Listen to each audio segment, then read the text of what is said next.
once you start thinking about how do I get AI to write like me, you've already gotten the ball moving in the right direction. Yeah.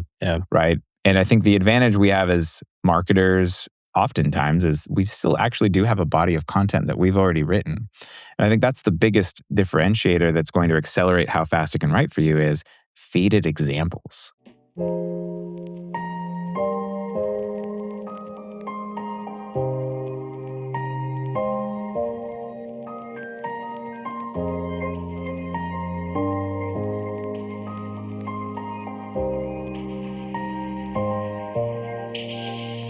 Hey guys, welcome back to another episode of the Stupid Simple Marketing Podcast. I'm Brad Alexander here with my co-host Bryan Fittin. What's up, Bryan? Hey. And we got a guest with us today hanging out, Mr. Jason Rutel. Am I saying that right, Rutel? It is, Rutel. Okay, all right. So Jason's going to be hanging out with us. We're going to be talking through a couple great topics over the next couple episodes. But Jason, just for the folks who don't know you at home, who are you? What do you do?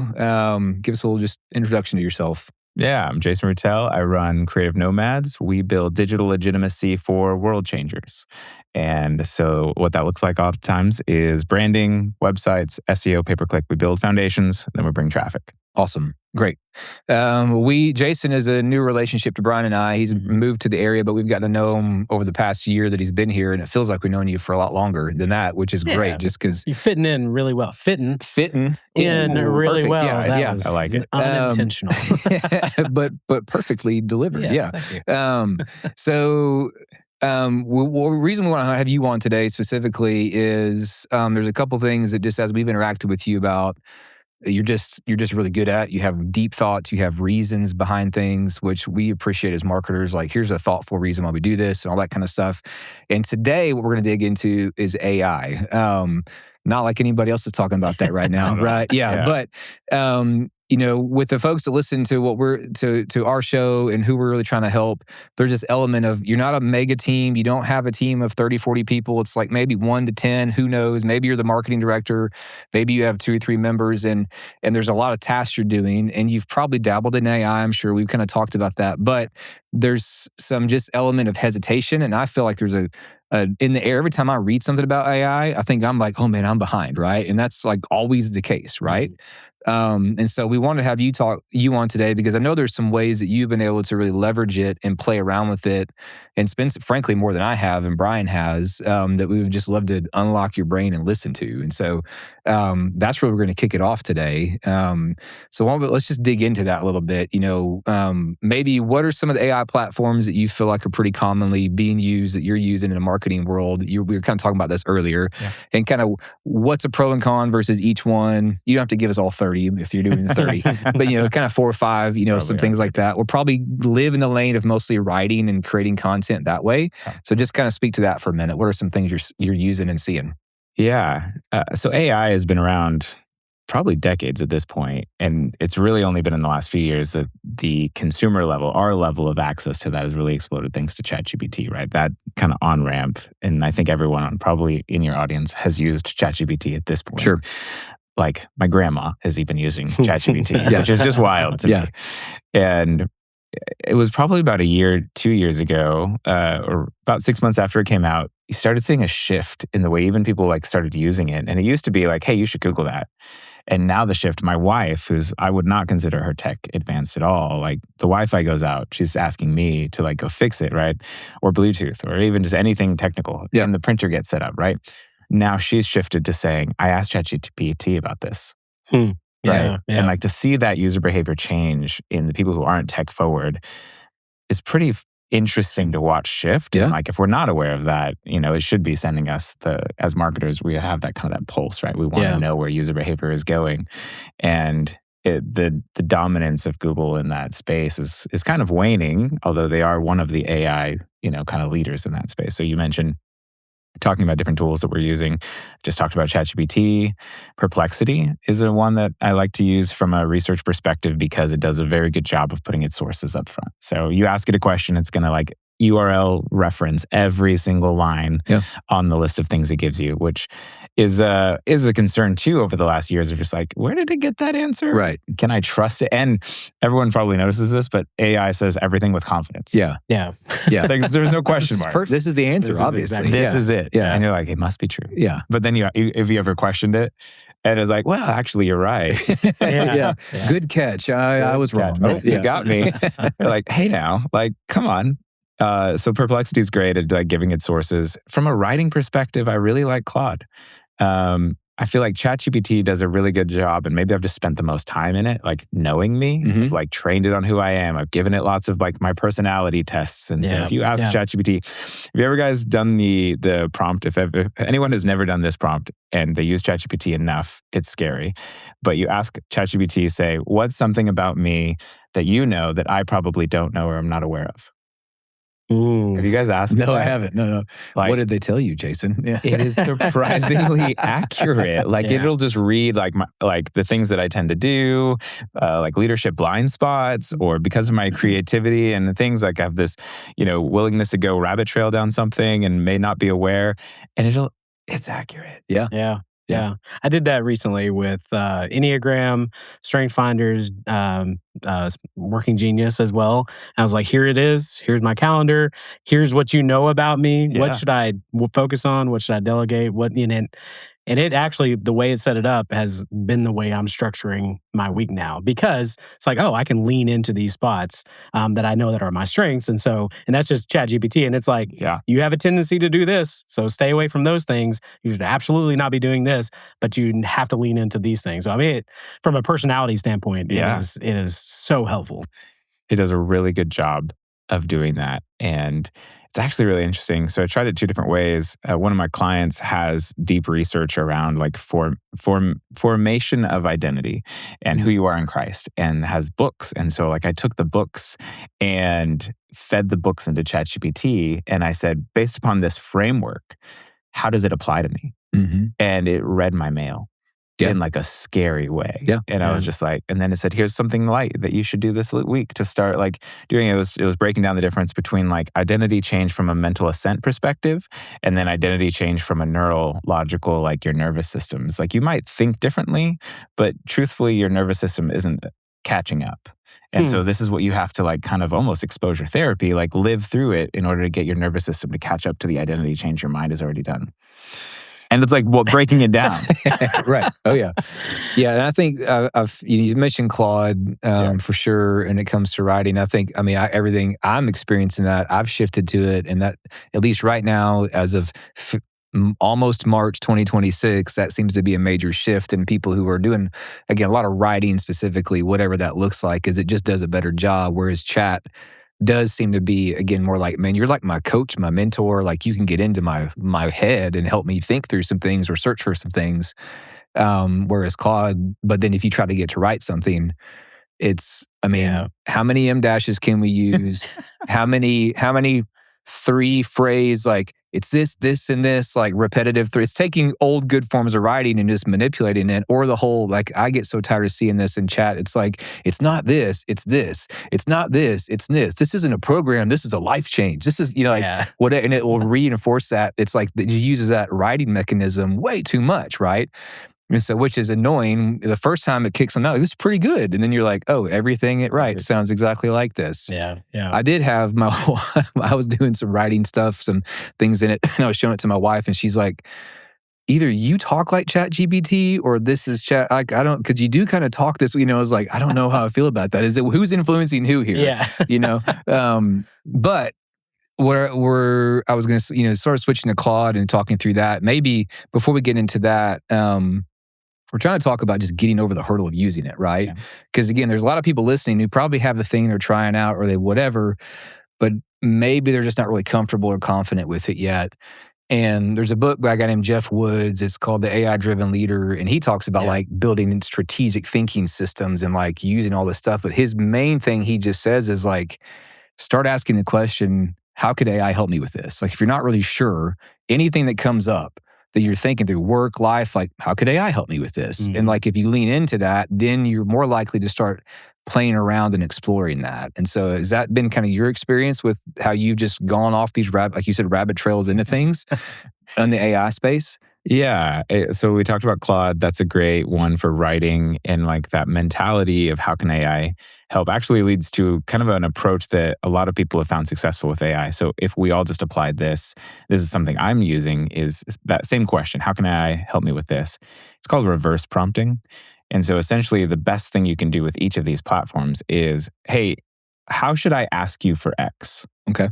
And so let's just say it's like, I want ChatGPT or Claude to help me with my writing, and say, I have to do a newsletter every Friday. You would go to Claude and you would say, hey, how can you help me with my newsletter writing? And ask it really broad, open-ended question. Just stay there. And it's going to come through with different ideas of like, it could do research for you. It can come up with idea generation. It could do outlines.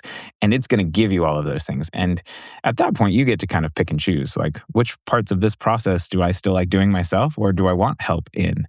And I think that's where it becomes a collaborative writing partner versus like the biggest hurdles between people who aren't using AI well and the ones who are is their prompts. And they've like just known how to ask the right questions.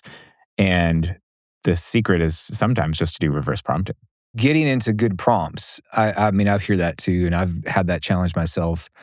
I feel like there's folks who just natively can figure that out. Yeah. And others like, I don't like, it's kind of like I'll interact with people. I'm like, do you know how to Google?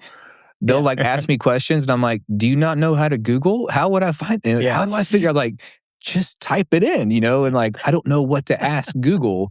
And evidently I'm good at that natively, but other people aren't. And so it's like, how do I even know if are there ways to like, am I a good prompter or am I not a good prompter?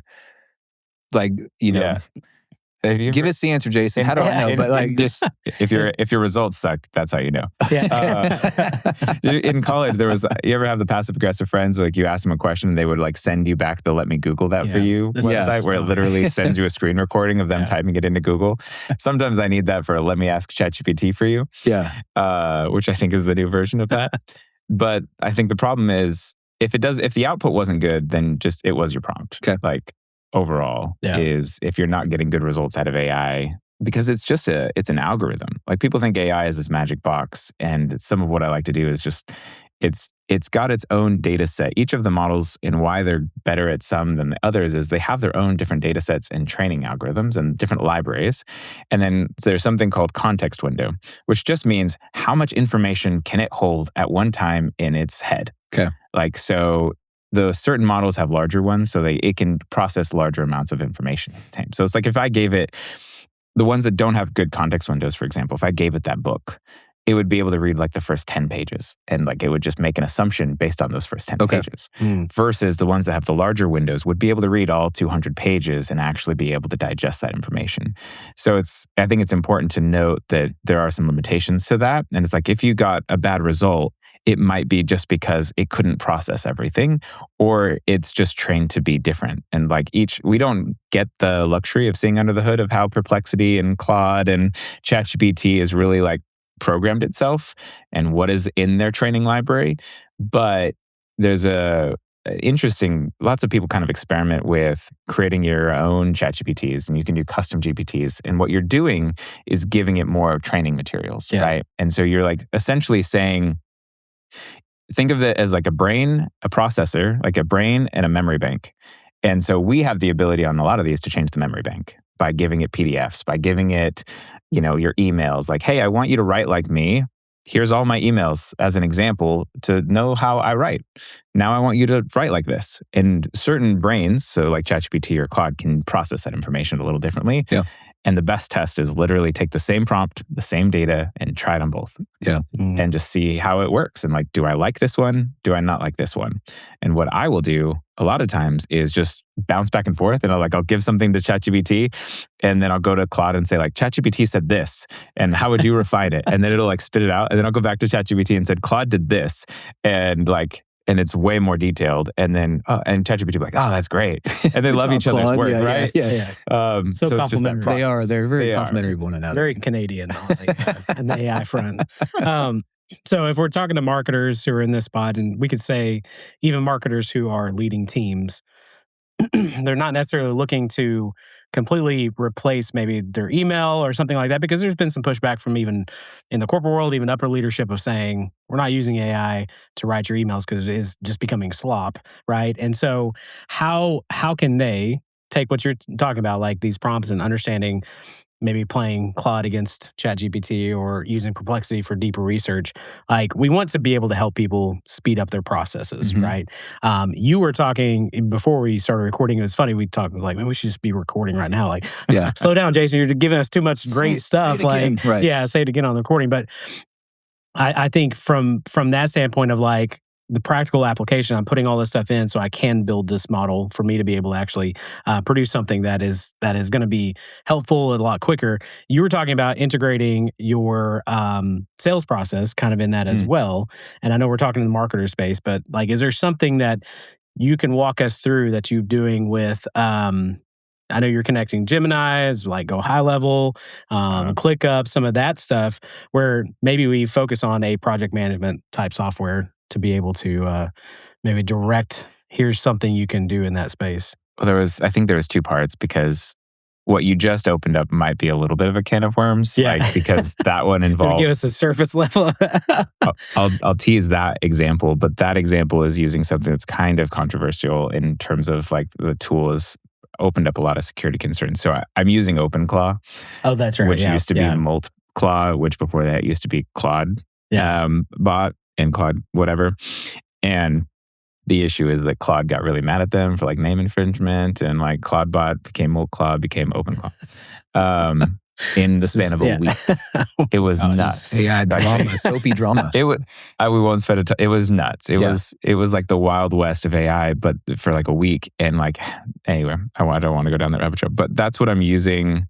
What we're going to see this year, we're already seeing is this role of more accessible agents. And that's what OpenClaw is. OpenClaw is essentially has persistent memory across your conversations, and then you can tie in ChatGPT, you can tie in Claude, you can tie in all of these models into one place, and then it essentially can do things. It's on a computer, and it can do activities for you. It can open up a browser, it can search, it can connect. And so like for my example, I have it with very strict read access only to my email, because we don't want things sending out random emails, and with very strong security filtering on there to like filter out malicious intent.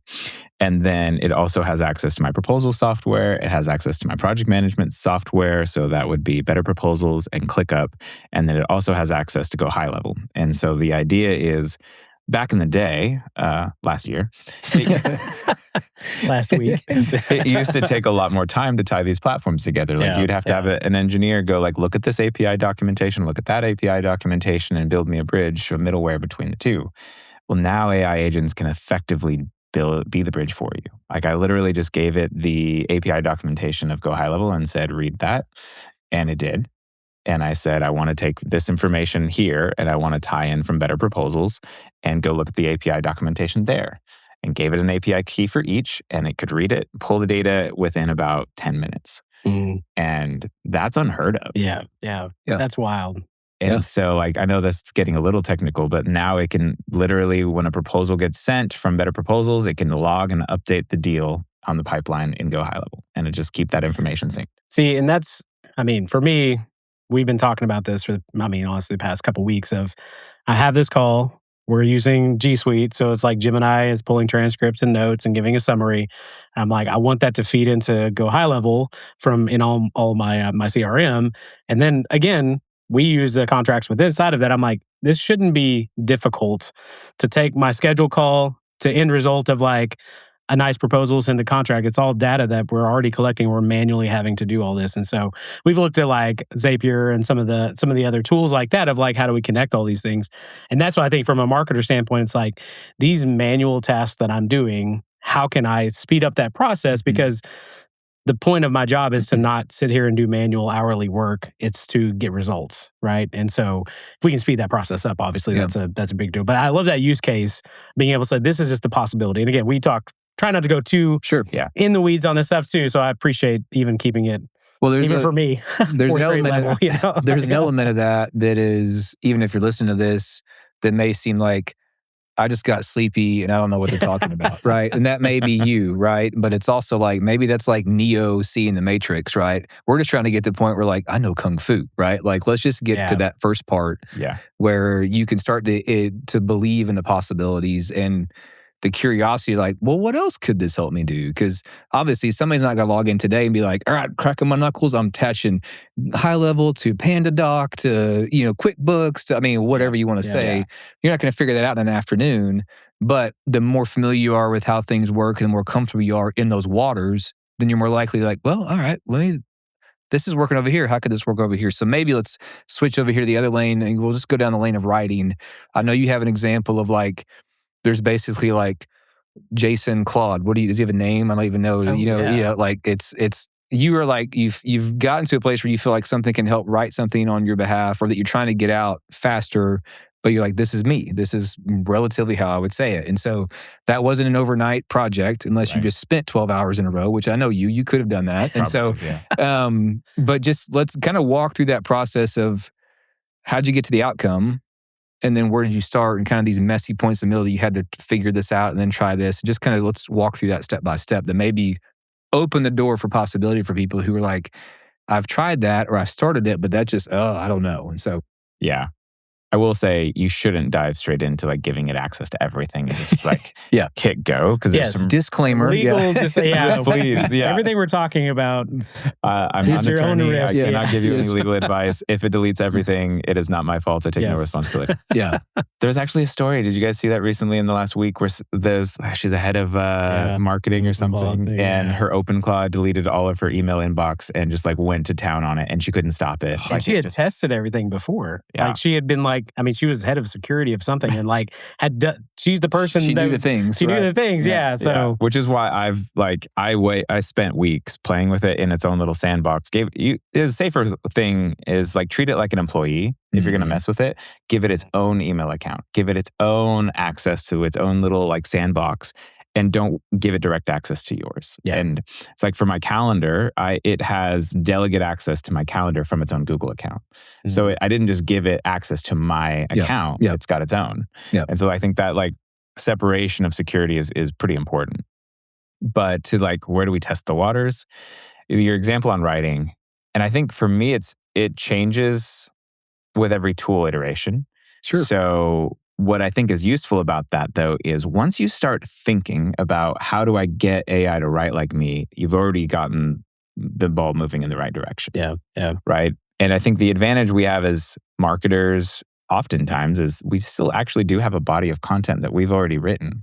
And I think that's the biggest differentiator that's going to accelerate how fast it can write for you is feed it examples. Yeah.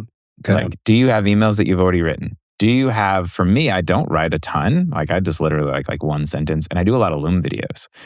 Ton of screen recorded like Loom videos as I'm walking through because I feel like it's more personal.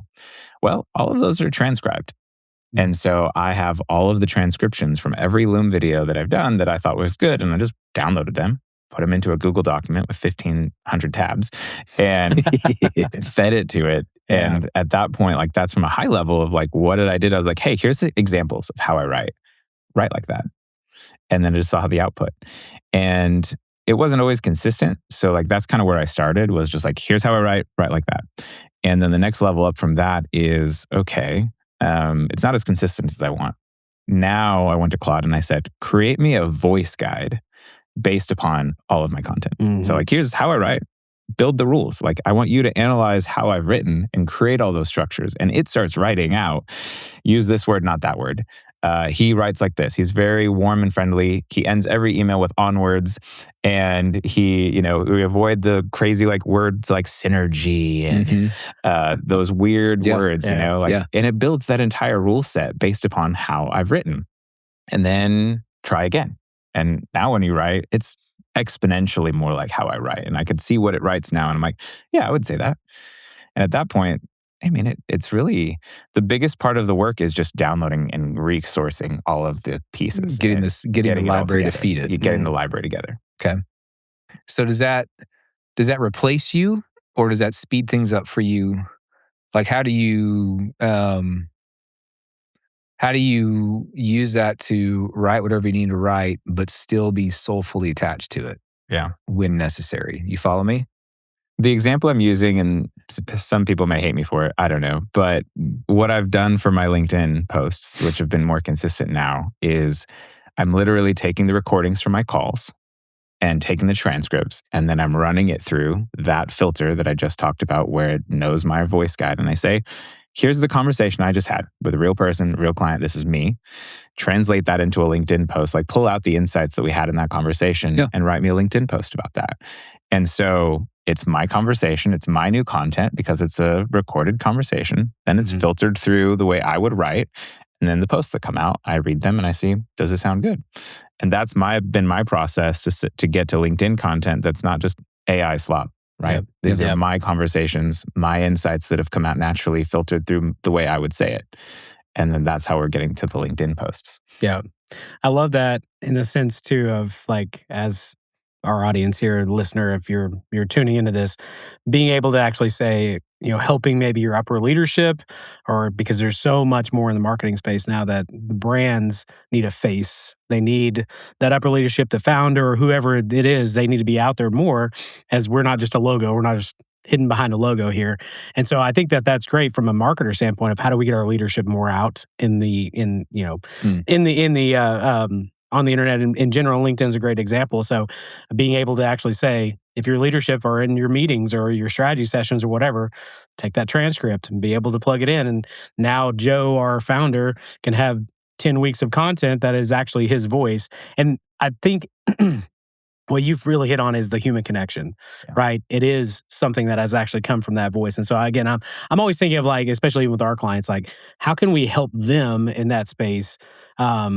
Rather than it being like what you used to do, which was like, now I'm going to sit in this meeting and take a bunch of notes. Now I'm helping write for my CEO. He's then taking it and he's tweaking it and doing all his stuff. And it's like, we can speed that up. And the whole point is to get the impact out there, the impact you're trying to make as a company, as a business, as a marketer, and be able to actually help people in this space, because that's why you're doing the thing that you're doing. And so, again, I want to try to connect that because I'm like, this is really important. I love the fact that it's like, this is my own library of content. I'm putting it out there. I'm not faking anything. I'm not doing that, because that's what we want to communicate is how do you as a marketer really amplify the voice that's already been created rather than saying, go find me a bunch of articles and then I'm going to claim it as my own. Well, really what I feel like the biggest, advantage here in this is that one of the largest problems with the, medium-sized business or a small business marketing effort is consistency. Yeah. That is because there's so many things you're doing. So whatever channel, whatever medium you're trying to be active on, social, email, advertising outlets, whatever they are. Oh man, okay, gosh, man, that's like next Friday. Oh my gosh, and so it's like there's always these time pressures. And so if you can methodically go through it on the front end to then have a system to feed it where it's like, it helps you get there faster, as opposed to, it's not like making something up that's not real. It's not pulling from Wikipedia or whatever else. Like, it's like, this is us, this is me, this is our president, this is whatever.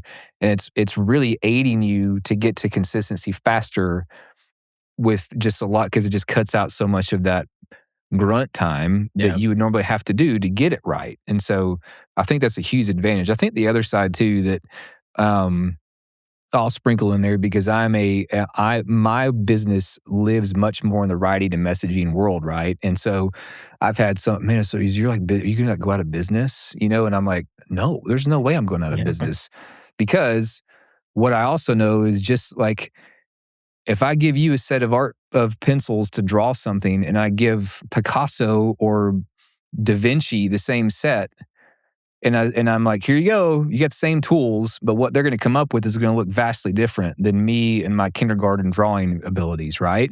Because there's still an art to things that is good and that is high quality. And so there's an element that if you, like you said, is it good? I think there's a lot of people that don't know. Yeah. There's a lot of executives and people who are like, look what AI gave me. And you're like, that really sucks, But like they feel so relieved because I had this meeting and it gave me this paragraph that has 30 M dashes and it says, it's not this, it's that, right? That's all it says. You're like, that's such a great point. That's what ChatGPT says for everybody. Yeah. And so there is an element that if that's kind of the world you live in, that what your strength in is not so much I got to manually do the writing, but man, I know what good is. Yeah. And I'm helping identify that because you said even before we were on here call, there's a lot of AI slop. There's probably a lot of stuff out there that actually is AI, but you don't know it because it's well done. Yeah. And the people who know what good writing is, study that, leverage it. Then when they go back to edit, they know what they're doing. So again, it just gets you there faster. Here's a draft I can edit instead of like, oh my gosh, what are we going to say? So yeah, well, and even photography world, because you're a video guy as well. And I remember when the iPhone came out with like upgraded feature, everybody was like, well, photographers are out of business. And it's like, no, just because you have a camera doesn't mean that you have an eye for art or photography, right? And so everyone's a YouTuber. Everyone's a YouTuber, and it's like there are a lot of really bad YouTubers out there that get no traction. So having that eye for it, I think that's the beauty of in the marketing space is that's what you know and that's what you're trained in. Like that's what your career is to be able to actually see that and have that eye for it. And so this has been really, really great, Jason. So thank you. I mean, honestly, just the value. I feel again like we could pull like a Rogan episode where it's like 4 hours of us just talking. Maybe we should at some point, but just because we could go down that rabbit trail, which your AI said you shouldn't do, but maybe you can let loose. We'll let you do it. Yeah, absolutely.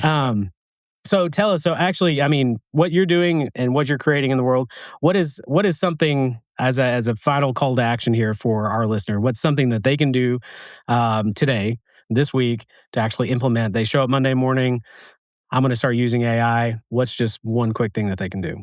Yeah. So depending on your tool of choice, like I would 100% just recommend starting with reverse prompting. So like, go to AI, the one that probably knows you the best, and say, based upon what you know about me, what are the 5 different ways that you feel like you could fit in my workflow and it could help me do my job a little bit easier? Rather than us having to come up with the ideas, let it make suggestions and then pick one. Pick the one that sounds the easiest for you and go that way. And if writing is the thing that you really want help with, then build your body of work that represents your best writing and then give that to AI and say, can you write like this? Or can you create a rule set, a guide to write like this content, to write like this examples that I've given you, and then iterate from there. I love it. I think that's probably the most accessible way to get started. Yeah, absolutely. Cool. Yeah, well, Jason, if people want to contact you, want to work with you, want to explore more about your services, like where do they find you? How can they do that? Yeah, if anyone wants to connect, I'm at creativenomads.com. You can shoot me an email, jason@creativenomads.com, and happy to answer any questions. You also find me on LinkedIn, Jason Rutel, and I do respond to every DM. There's no automated agent on my DMs. Keep it real. No, I'm joking. Yeah. All right, man. Well, thanks for coming and hanging out with us. Thanks to you guys for listening. We're going to wrap it up, and we'll see you guys soon in the next episode.